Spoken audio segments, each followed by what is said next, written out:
बाखि दा सेन्सास फैगासिनो सेन्सासाव जोंनि बर' हारिया बर' हिसाबै सिनायथि होनांगौ आरो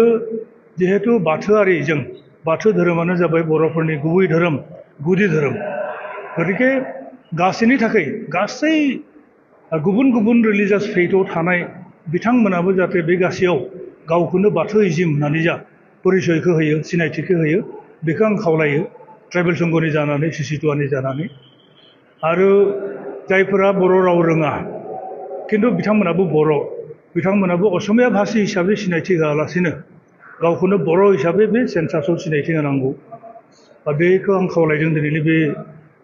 सावराय मेलाव जा आरो फैबाय थानाय सेन्सासाव जोंनि कार्बि आंलंनि बर'फोरखौबो आं एसटि हिसाबैनो इनामरेट खालामनो होदों नाथाय बिथांमोना कसारि हिसाबै कसारि साबकास्टआव कास्ट सार्टिफिकेटफोरखौ लानांगौ होमब्लानिया बिथांमोना schedule tribe hills caste certificate मोननो हायो अनलाइन गतिके बिथांमोना जुदि एसटि हिल्सनि सार्टिफिकेट मोनोब्ला